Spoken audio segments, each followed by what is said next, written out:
Sup, my Gruelings, the main man here, Annie Monstyr, and I have the honor and privilege today of sitting down and interviewing a multi-talented artist, an actress, a model, soon-to-be musician, and a book writer. The one and only Ariel Teal Toombs. Now, you may know her as the daughter of the legendary Rowdy Roddy Piper, someone that's had a tremendous influence in my life, as you probably know, because I quote him all the time. I'm also a very big fan of Ariel's, and I cannot wait to sit down and interview her. So let's get this interview started, and I'm going to ask her some questions, and she's going to give some answers, and when I get the answers, hopefully she won't change the questions. Let's get started. All right, so how are you doing today, Ariel? I am doing well. I just got back from a bachelorette weekend, so I'm recovering. ah. One of the first questions I wanted to ask you is, I really like your name, Ariel, and I'm just curious, were you named after the Little Mermaid? No, I came out before the mermaid. Like My mom actually heard my name. It's pronounced Ariel. And she Ariel, heard okay, it. I'm sorry. Yeah, no, it's okay. Everyone says it wrong. My mom always gets on my case for not correcting people. But she heard it on a soap opera. That's a very pretty name. Thank you. But yeah, everyone thinks I was named after the mermaid. Well, it's not a bad thing to be named after. No, it's a great movie. All right, so you started off with acting, right? I did. Yeah, I did. I moved out to LA after high school and went to the American Musical and Dramatic Academy Okay. because it was sort of an easy transition and took it from there. But I think I always had an eye out for it because of, my dad and growing up seeing him perform. Was he a big influence in getting you started? Yeah, I would say so. I mean, I think that he was a little nervous at the idea of having a child in entertainment at the time. But at the end of the day, he was very, very supportive, and I just always admired, like, he was one of those people that had a story for everywhere in the world he went, and like you could be like, oh, I just got back from some small village in Indonesia, and he would know like the best restaurant there and the people, and I always just thought that was so neat. And a big part of that was obviously his career and his lifestyle. So I think that was actually the first thing that made me want to get into entertainment. And then I just enjoyed the storytelling aspect of it all. And then, of course, I moved to LA and find out, no, you have to stay here. Like, you don't really get to travel. It's not that exciting. Did you ever at any point consider going into wrestling? I have thought about it on and off.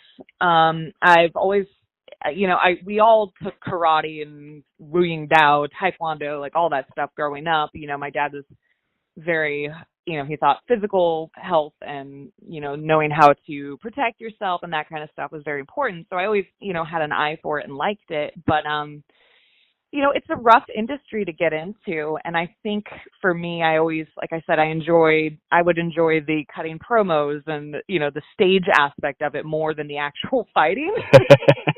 So, it just naturally, I went more towards the performing side of that industry than towards the fighting. But, I've definitely thought about it, over the years, and kind of at the stage in life where I'm like interested in a lot of stuff. So, if an opportunity presented itself, I don't know that I would say no, but I definitely want to train more. Well, when you had briefly, expressed any sort of interest in wrestling, was your father like, no, that's probably not? Because I hear a lot of wrestlers, daughters of wrestlers, the fathers usually don't want their daughters going anywhere near wrestling. God, no. Well, I had never really thought about doing it until he passed. And then it was just sort of, for me, like I considered it as almost like a way to, I don't know, reconnect with him, or, you're just trying to pull at every string at that point. Right. And, but before that, it wasn't something, like, I enjoyed sparring and I enjoyed stage combat and that type of thing. But when it came to actual fighting, it just wasn't something that I talked with him that serious about, like, outside of like just sparring or something at the gym. But he would definitely not want me to. For sure. I remember one time we had a conversation because he was very like old fashioned and in a good way. Like, I mean, I know it sounds by today's standards a little a little nutty, but you know, he was very old fashioned when it came to like women and men and like that kind of thing. And so I had mentioned wanting, or not wanting to fight, but I was like interested in a female fighter at the time. And he's like, I'm not sure why women would want to do that. I was like, same reason guys do that. Sometimes you just need to punch something in the face, okay? This is true. But he had, one thing I do have to say though, he had so much respect for female fighters. It was, I remember, I have this very vivid memory of being like, I don't know, 12 or 13 and in like a very sassy period of my childhood, and finding like WWE divas or whatever at the time to be degrading to women. And I had made a comment and I was shut up so quickly, and he was, oh my God. Yeah. And of course my view is not the same as it was back then, but I don't know. I was going through, hold on, let me move rooms. There's a gardener. But yeah, so he, you know, he always said that the women in fighting had to work 10 times harder than the guys. They had to be better at their craft. They had to be better at everything because they were never taken seriously, you know? Yeah. And he had, you know, a lot of respect for them. He didn't want me to do it. He wanted me to have a more stable and wholesome lifestyle, if you will. I think he was afraid of his precious daughter being corrupted, but, you know, he had so much respect for the women in the industry. That's really cool. And of course, Ronda Rousey's carrying on his legacy. Yeah. So, now a lot of your acting work was with horror movies. It was, yeah. So that just kind of happened. I mean, I've always been a huge fan of horror movies. Horror movies and sci-fi movies, like anything where like the world is your reality is being destroyed, I just think it's awesome. Because the world's very boring if you don't think of those things. But yeah, I kind of fell into it more than anything, but I have such a passion for horror movies, and I'm like a big baby about everything. Like I can totally psych myself out. So like, as an actress, it's not a big stretch for me to get like truly scared on set with my imagination. So it's just kind of feel natural, you know? What's your favorite horror movie? Oh gosh, I don't know if I have a favorite. They always change, you know. Obviously I'm a fan of They Live, which to me is more of a sci-fi thriller than a horror, but you know, even if my dad wasn't in that movie, I just love those kind of movies. But as far as like actually scary movies go, God, I don't know if I have like a favorite. I mean, I definitely enjoyed A Quiet Place. I enjoyed Annihilation. Those came out recently. I saw Hereditary and I was kind of like, Yeah, like I thought it was going to be scarier. Yeah. I think you know what? I wanted it to start 40 minutes earlier, the scary stuff. That's what I wanted. I loved the ending. I just wanted 40 more minutes of it. Right. But, God, I don't know if I have a favorite. I know it's cheesy, but Fire in the Sky, like, screwed me up so much as a kid that I still to this day have not made it to the end of that movie. It's a good movie. Which I hear is kind of cheesy now, but... It's definitely a good movie. Yeah, it just really freaked me out. I think I saw it too young because I'm very afraid of aliens now. It's funny, you mentioned They Live, and recently there's been talks about the possibility of remaking the film, which I personally think is sacrilegious. But I'm curious as to what your opinion of that is and what you think your father would think about that. Well, you know, back when he was still kicking, there had been a lot of talk of doing a remake, and was John Nada dead, in fact? And I know at some point there was even talks of a TV series, but they could never get the licensing figured out and all the rights and everything, and it was kind of a nightmare, so it just never happened. I think he would like, you know, as much as it's a little sacrilegious, as you said, I think he would like it in the sense that I think he loved the spirit of the movie so much, and he always felt, you know, it was sort of a play on Reaganomics, and as well as like he was a very strong believer, or not necessarily a believer, but very into the idea of like conspiracy theories and what's out there, and you know, we'd talk for hours about that kind of stuff. And so I think he liked that premise of the movie as, you know, sort of like an eye-opener to people about your reality, which I realize is sounding ridiculous as I'm saying it, but No, that makes a lot of sense. yeah, I mean, I think he would have loved to do, instead of a remake, but like a sequel to it with, Yeah. bring John Nada back. Maybe I think we had actually spoken about the idea of, wouldn't it be cool if John Nada had a son, and that son kind of took over, and maybe John Nada wasn't dead. Who knows? Because they never actually show him dead. Right. Although it really looked like he might not make it. Well, But, so he definitely was open to the idea. I personally think it's neat because anytime they do that with movies, it introduces the original movie to an entire new generation that might not think to watch it, Very true. So it's like, terrible as it is, it's also like kind of neat to reintroduce the original material, at a time where people might not think to look for it. Yeah, this is true.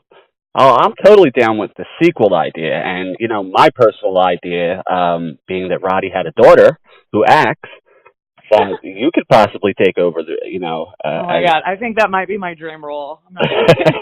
Like I would just like drop the mic and end my life. Like I have nothing else that'd be awesome. That would be such a fun role to do.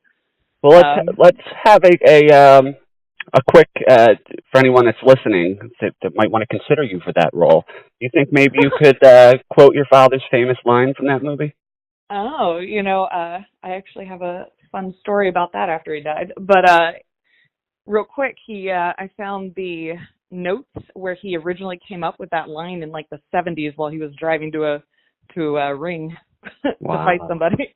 Yeah, but I am here to kick butt and chew bubble gum, and I am all out of bubble gum. That is awesome on so many levels. Your dad is somewhere smiling right now. Oh, he came out with bubblegum soda because of that line. I was with him in the meeting. It was amazing. We were trying to think of flavors, and it like just dawned on me. He's like, "We should do bubblegum." Yes. Oh, that's really cool. So from acting, you actually went on to do some music. Yes, so that is actually what I've been working very hard on this last year. I'm putting out my first album pretty soon here. And let's see, I probably have it 3/4 of the way done. I'm hoping to release in July, but I don't have like a hard deadline, so I'm kind of being an artist about it. I'm like, whenever I feel like releasing it kind of thing. But yeah, so a lot of people don't know this, but my father was actually a really magician. Yeah, he was a musician, musician. And he came 5th in the world at playing bagpipes when he was a teenager. Wow. He had a natural ear. He couldn't read a note to save his life, but he could pretty much pick up any instrument and just start playing by ear. And he had a huge passion for it. So I actually get a lot of my, inspiration for music and like my love for it from growing up playing music with him all the time. And, a lot of people don't think of him that way, but he would have loved to work more on music now in retirement and things such as that. Wow, that's really cool. Do you happen to play bagpipes? No, I don't have the breath support. I tried a couple times when I was younger because he would always play them in his lodge, and I would go in there and try, and I couldn't even get a note out. It's so embarrassing. It's amazing how hard those are to play. Yeah, it looks like it would be hard to play. Yeah. What type of music is it that you're working on, like with the sound wise? Well, I am self-producing, which is kind of exciting because I'm not in a box. So whereas I don't have like a record label support, nor have I tried to get one because I don't know, I'm just kind of having fun doing what I'm doing. But on the nice side of that, I creatively kind of just write every song how I feel like writing it. Mm. So it's turning out to be pretty eclectic alternative, but there are songs, some of the producers I've worked with, will bring in a track and they'll want to work on it. And I'm like, sure, why not? So there are a few that are like more mainstream sounding or a little bit outside of what I would normally write. But that's just from, being inspired with like the people I'm working with. Right. But most of the tracks are going to be pretty eclectic, alternative, a little bit alternative rock, and a lot of, I like to mix styles a lot. Like I have one that's sort of pop alternative with reggae and stuff like that, you know. So I like to try to combine sounds. I don't know, because I get bored. I don't know why. uh-huh. Um, One other thing I wanted to ask you about, I had heard a little while back that you and some other daughters of Legends of Wrestling were contemplating putting together a wrestling organization. Is that still something that you guys are working on? Contractually, I can't get into that too much. But understood. what I can say is that it is something that we've still kept in the works. Obviously, that is not a small feat. But it is something that we are all very passionate about, and have really grown like a big friendships around it as well. You know, some of the girls I didn't really know before this experience, and, you know, they're just, I don't know, we have a lot in common, I guess, from our childhoods. So it is something that we do take very seriously, and have been approaching different avenues and ways of doing it, but as far as the details, I'm not allowed to talk about it. Very much understood. But it's not dead. It's not dead. That's good to know. I wish you very much luck with that. Thank you. Yeah, it's a different experience than what I'm used to, but, you know, like I said, with my father's passing, I kind of have more of a heart for wrestling now than I did before, you know, as far as the desire to try, like, get in the industry a little bit more, get a little more hands-on, or right. You know, Right. Well, that's good. I mean, obviously, I'm sure you're watching Ronda, but do you keep up with wrestling these days? You know, a little bit. I'm not gonna lie. Most of what I know about wrestling is from knowing people that do it. I don't even have cable. Like, you and me both, so that's okay. I don't know. I have Hulu and Netflix. I just never feel like I need cable, I guess. But so, you know, I keep up with it, as, you know, I definitely keep up with current events with Ronda. And, you know, I've always been a big fan of Ronda from her fighting days and doing MMA and everything. And, you know, she trained with Judo Jean LaBelle, who was basically like a dad to my dad. So, you know, we're kind of from the same fighting family. But that being said, she's kind of, you know, she's going to go her own direction. And, you know, I appreciate the nod to my dad and everything like that. But, you know, there's not going to be another Rowdy Roddy Piper. Oh, definitely. Mm-hmm. I will say that when she made her first appearance wearing your father's jacket, I literally teared up. Me too. I felt, and this might be weird to say, I felt as though his spirit was there with her. Like, I felt him, you know, in the dome. I honestly, and I haven't actually told people this, but did not know that was coming when it happened. Oh, wow. So it was a bit shocking for me and some of my siblings. But that is the way wrestling goes. It's very improv once you get there, and sometimes things happen. But at the same time, it was, you know, it's a look that I never thought I'd see again in the ring. Right. You know, my siblings and I have always tried very hard not to, like, latch on to our father's name and, like, you know, try to be our own people. And so, you know, none of us ever really planned to, like, move forward with his branding or anything like that. And so seeing it again on the main stage in the ring was just, like, really overwhelming, but in a sweet way. You know, my dad loved Ronda. He thought she was a great person, and, you know, they had a little bit of a relationship before he passed, and it was, you know, I think he would be very happy seeing that her pay tribute to him in that way. Right. I definitely appreciate you taking the time. I very much enjoyed the conversation. I appreciate that, and thank you for taking the time to interview me. Thank you. You have a good one. You too. Take care. Bye. And that'll about conclude our interview with Ariel Teal Toombs. I hope you enjoyed it. As you can see, she's a very, very talented young lady. She has let us know that her album will be dropping in either July or August. As we get closer, she's going to keep us updated and let us know so that when it drops, we can let you know and you can go pick up a copy, which I highly recommend. As you can see, she's a very talented young lady. And also, don't forget to check out her very, very good horror films. She's got a short called Hell's Bells. She's got Costa Chica, Confessions of an Exorcist, also known as Legion, The Final Exorcism, which she actually co-starred with her father, and also Psycho Sleepover, which is a very fun, over-the-top horror film I think all horror fans would have a lot of fun with. And don't forget to check out the book that she co-authored with her brother on the life of her father, Rowdy, the story of Rowdy Piper. I hope you guys enjoyed this, and I will catch you guys later.